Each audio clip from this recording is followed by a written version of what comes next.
On New Year's Day, Karl Karlsen wanted to share a special tradition with his 3 children, a tradition he had once shared with his own father as a boy. It was simple, yet strange, lighting an old Christmas tree on fire. The morning was cold, the sky gray, as Karl led his children to an open field where the dry, discarded tree lay waiting. He poured gasoline over it, casually explaining that he wanted them to see just how fast something could burn. With a flick of a match, the tree erupted into flames, rising in a towering inferno of smoke and heat. The children watched, eyes wide, as the fire roared to life.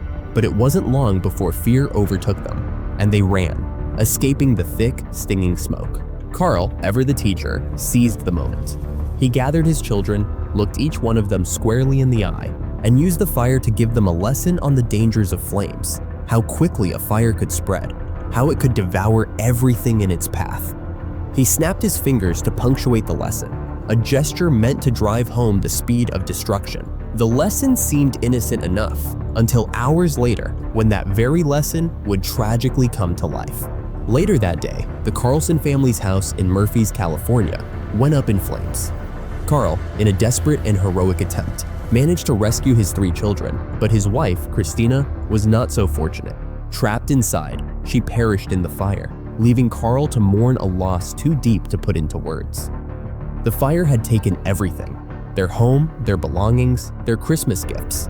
But it had also taken Christina, a loss that would haunt Karl and his children for the rest of their lives. In the wake of the fire, the Karlsens relocated to Romulus, New York, to live with Karl's parents, hoping to rebuild their shattered lives. Romulus, with its quiet charm and peaceful atmosphere, seemed like the perfect place to heal. Yet no amount of family support could replace the loss of a mother.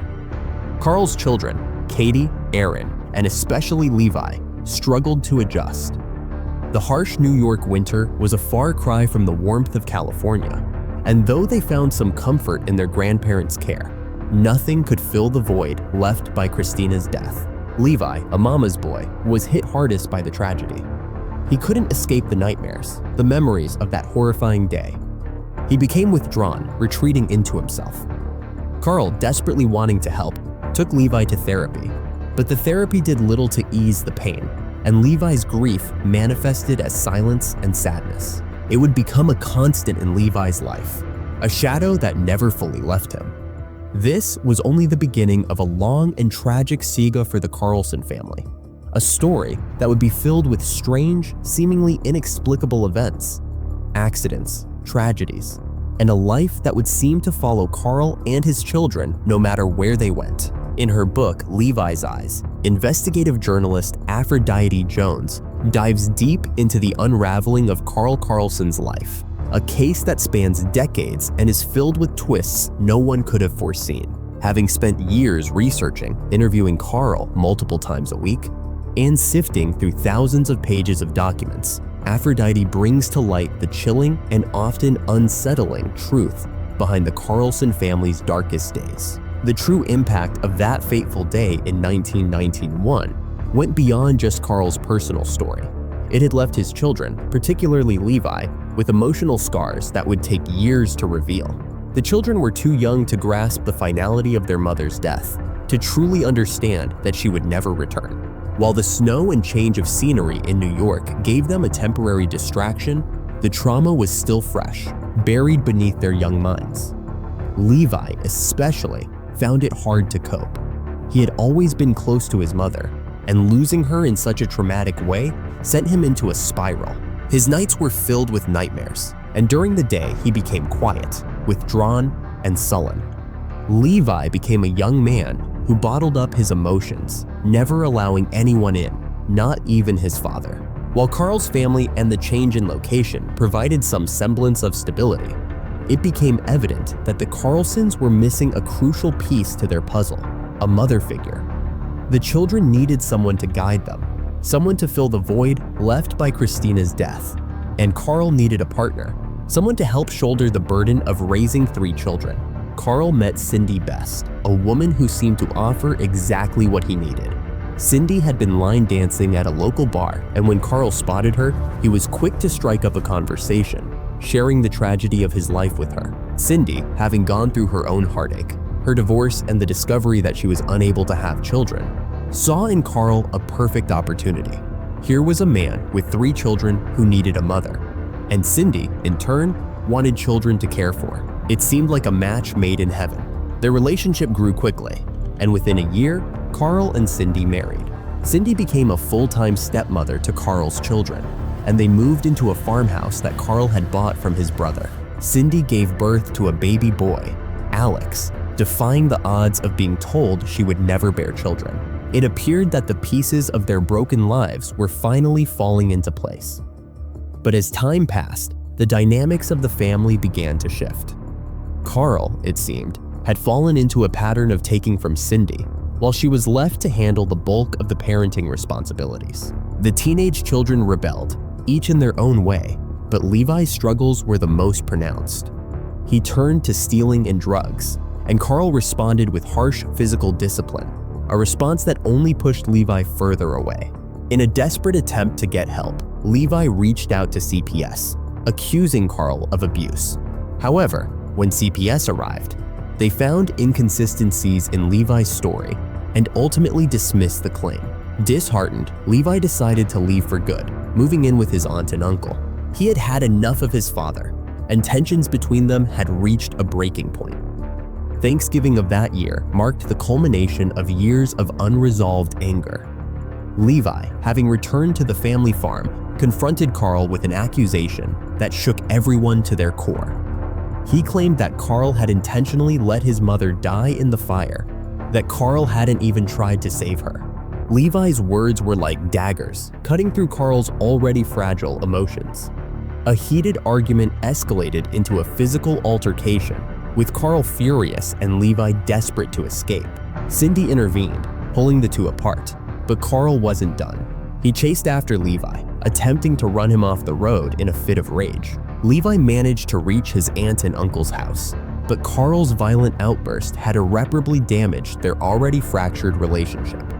Levi soon left for good, finding solace in the arms of Cassie Rude, a young woman from the Gothic scene. Cassie and Levi's relationship quickly grew serious, and by the time Levi was 18, he was living with Cassie in a small trailer, already facing the responsibilities of fatherhood.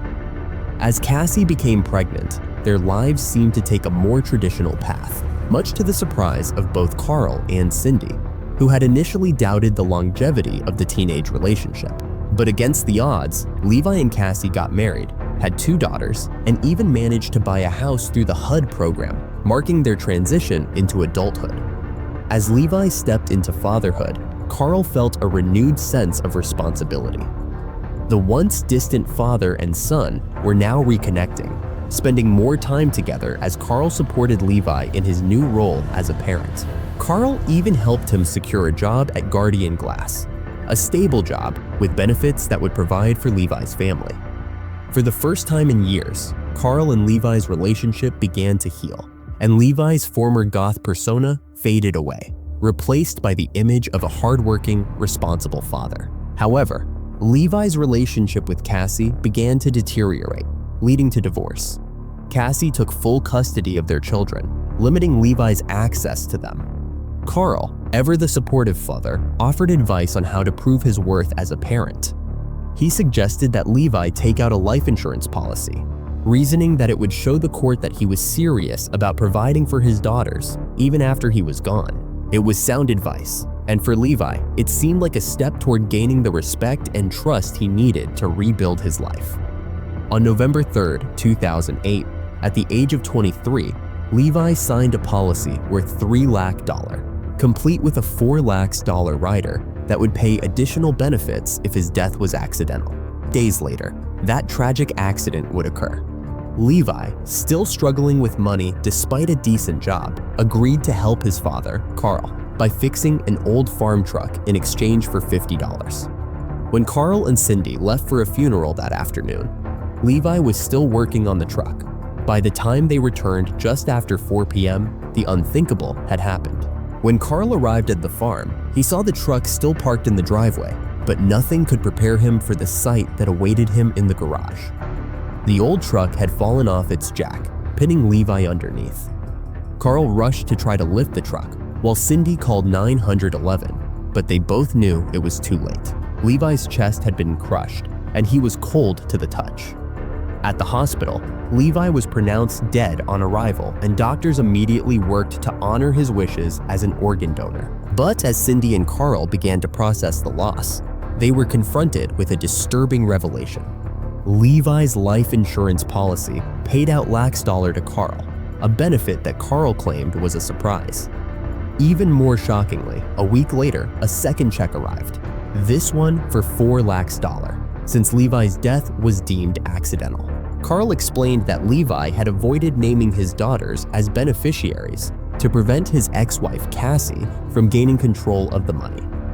The discovery of Levi's will added another layer of complexity. Levi had named Karl as the power of attorney and executor of his estate, leaving all his assets to Karl to distribute to his daughters. Karl and Cindy agreed to keep the insurance money a secret from Cassie, but that secrecy would soon unravel, beginning with an unexpected decision. In the wake of Levi's death, Cindy was diagnosed with a condition affecting her eyesight, requiring eyelid surgery.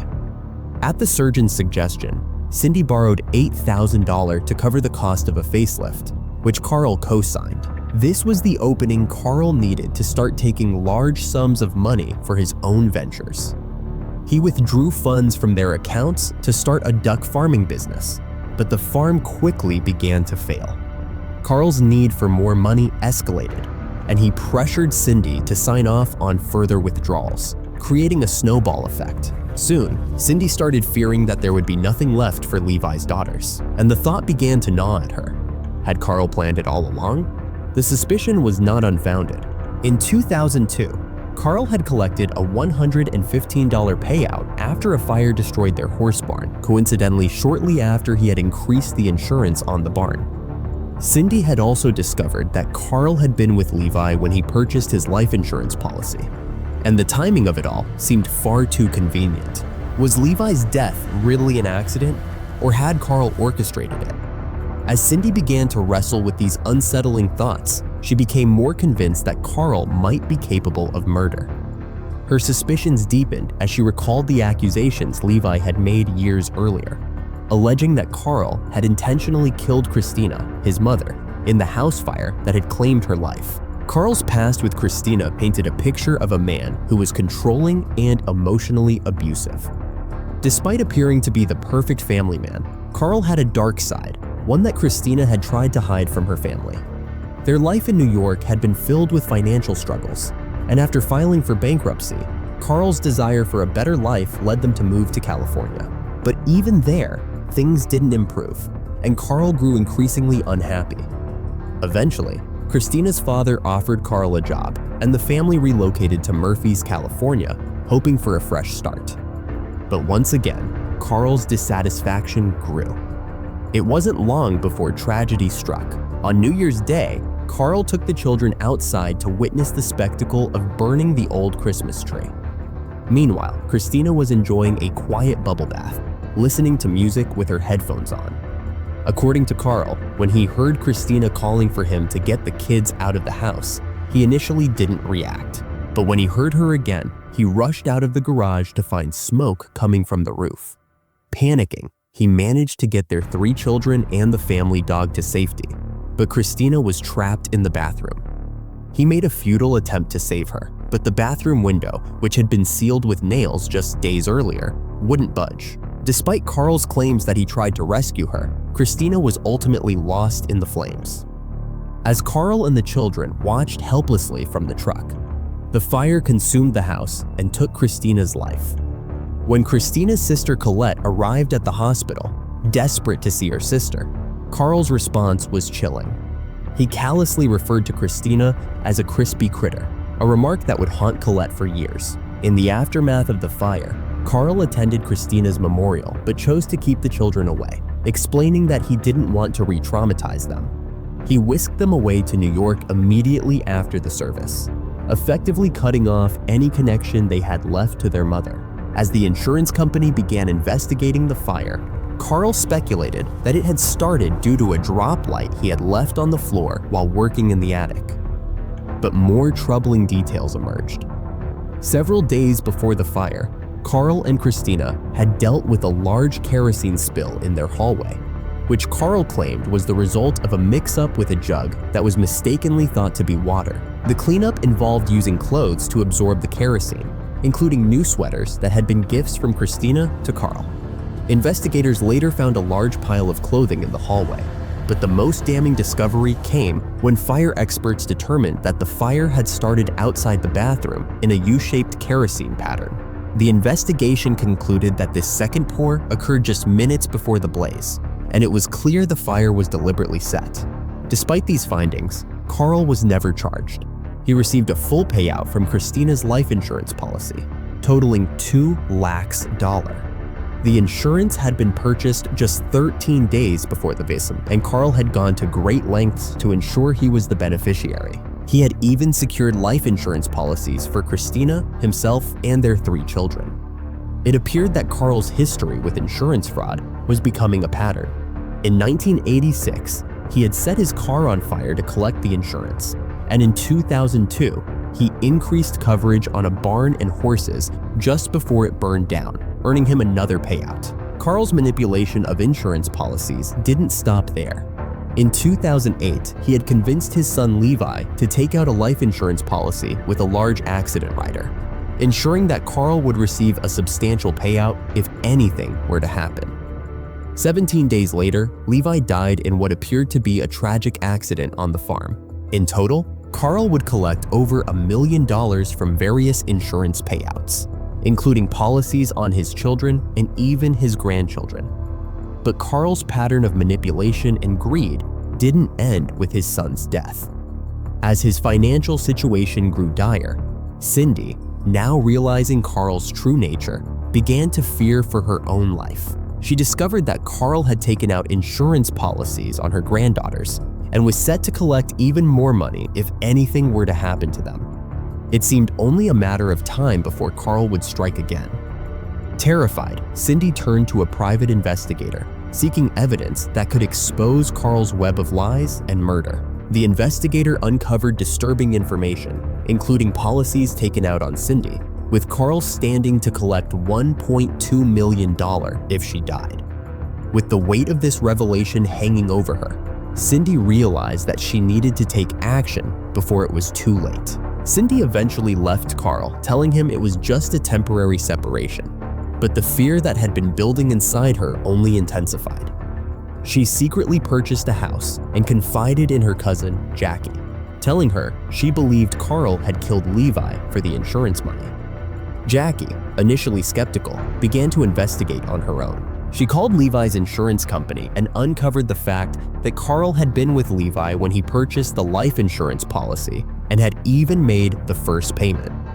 Convinced that Cindy's suspicions were valid, Jackie contacted the police. In March 2, 2012, after months of agonizing uncertainty, Cindy finally spoke to the authorities. The police began to investigate Karl, and soon it became clear that Cindy's worst fears had been true. Karl had killed for money before, and he was prepared to do it again. But Cindy wasn't done yet. She decided to take matters into her own hands. Armed with a hidden tape recorder, she arranged to meet Karl and record their conversations. Over the course of several meetings, Karl slowly revealed more than he realized. In one conversation, Karl admitted to jacking up the truck before Levi crawled underneath it to work, but he also confessed to never placing the necessary safety blocks to prevent the truck from tipping over. In another meeting, Karl went even further, stating that when the truck fell on Levi, he saw it as an opportunity to rid himself of a problem. He justified his actions by claiming that Levi had caused too much trouble for the family. Cindy, now convinced that Karl was a psychopath, couldn't believe what she was hearing. He behaved completely normally in the hours following Levi's death, attending the funeral and pretending to find him dead upon his return home. This cold demeanor raised further suspicions about Karl's involvement in Levi's death. Cindy, desperate for answers, had secretly recorded their conversations in which Karl had confessed to tipping the truck over on Levi. However, the first tape she presented to the police was inaudible due to background noise from the restaurant they had met in. Undeterred, the Seneca County Police asked Cindy to try again. this time wearing a wire for the meeting. With the police's help, Cindy set up another meeting, this time in a controlled environment. As Karl tried to backpedal on his earlier confession, Cindy expertly pressed him, repeatedly asking about the truck and the events surrounding Levi's death. After a tense exchange, Karl eventually admitted that he took the opportunity when the truck fell on Levi, further implicating himself in his son's death. This admission was the breakthrough the police needed. They now had evidence that Karl had knowingly left Levi to die under the truck, setting the stage for his arrest. Just days after Thanksgiving, Karl was brought in for questioning. Over the course of a 9-hour interrogation, Karl initially denied any wrongdoing, claiming his earlier statements to Cindy were lies made to win her back. However, as the interrogation continued, the detectives confronted Karl with a series of contradictions in his stories, particularly about the fire that had killed his wife, Christina. Karl's inconsistent answers about the timing of events, his handling of the kerosene spill, and his actions surrounding the house fire raised alarm bells for the investigators. They presented Karl with evidence from both the barn fire and the house fire, linking him to a pattern of suspicious fires and insurance claims. Finally, after hours of questioning, Karl confessed that Levi was alive when the truck fell on him, but instead of helping him, he had walked away, leaving his son to die. Karl's admission was a reluctant one, but it was clear that he had been responsible, even if he still clung to the idea that it had been an accident. The detectives, however, saw through his manipulation. Karl's disregard for his son's life, his history of financial gain through insurance policies, and the growing evidence against him painted a grim picture of a man who had become accustomed to using death for profit. Karl was arrested for Levi's murder, and although he initially pleaded not guilty, he eventually accepted a plea deal. On the eve of his trial in 2013, he agreed to plead guilty to second-degree murder, admitting that he had knowingly allowed Levi to die under the truck. The plea deal, which sentenced Karl to 15 years to life in prison, seemed like a favorable arrangement for Karl, who believed he would be out sooner than later. However, what he didn't realize was that his guilty plea opened the door for a fresh investigation into the death of his first wife, Christina. Christina's family had always suspected Karl was responsible for her death house fire, and now, with Karl's conviction for Levi's murder, they had a renewed sense of hope. The California authorities, in cooperation with New York investigators, reopened the case. The evidence from Karl's other suspicious fires, his manipulation of insurance policies, and his admitted role in Levi's death now provided the basis for charging him with murder in the death of Christina. So he was extradited to California to face a murder trial. Through a combination of physical evidence, witness testimonies, and a clear pattern of his behavior, purchasing large insurance policies before catastrophic events, the prosecution was able to make a compelling case. They demonstrated that Karl had intentionally started the fire that killed Christina. The jury agreed, finding Karl guilty of first-degree murder, and he was sentenced to life in prison without the possibility of parole.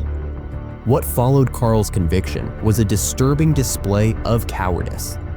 As the time came for his daughters, Katie and Aaron, to give their impact statements in court, statements detailing the emotional devastation caused by their father's actions, Karl feigned illness. Claiming he had a fever, Karl avoided being present during this critical moment, instead hiding in a holding room, listening to the statements over the courthouse intercom. This act of evasion, in the face of his daughter's pain, only further solidified the public's view of him as a remorseless killer. Despite his conviction, Karl continued to deny his involvement in Christina's death, claiming his confession to the Seneca County Police during the investigation into Levi's death had been coerced. Karl maintained his innocence, attempting to appeal his conviction and telling his side of the story to anyone who would listen, including the media. Aphrodite Jones, who had spent 2 years speaking with Karl on the phone, providing an unfiltered glimpse into his mind, shared these insights in her book. Karl spoke openly about his childhood, his time in the military, and various personal issues, but it was his manipulative and self-serving nature that was most evident in their conversations. Cindy, Karl's wife at the time, faced severe criticism from Christina's family and her stepdaughters, Aaron and Katie, who felt that Cindy had misappropriated Levi's insurance money. During Karl's sentencing, Aaron openly criticized Cindy for depriving Levi's daughters of important life resources, like braces, a first car, and college education. In contrast, Aphrodite's book paints Cindy in a more empathetic light. While Cindy had made mistakes, particularly regarding the insurance money, Aphrodite suggests that without Cindy's intervention, Karl would have squandered it all on his failing duck farm, leaving his family with nothing. Cindy, who had also been the target of Karl's manipulation, knew that securing some of that money was essential for her survival and for the future of her children. Aphrodite argues that Cindy's actions, though controversial, ultimately played a crucial role in bringing justice to Levi and Christina. Without Cindy's efforts, Karl's pattern of manipulation and murder might have continued unchecked. While Cindy's decisions regarding the insurance money may not have been perfect, Aphrodite believes she did what she needed to in order to protect herself and her family. Cindy had safeguarded $40,000 for her granddaughters and already paid a portion to Levi's daughter when she turned 18, with the remainder set aside for Ivy. Today, Levi's ashes are buried next to his mother in Murphys, California. Their graves side by side as a haunting reminder of a bond that was tragically severed by the very man who should have protected them.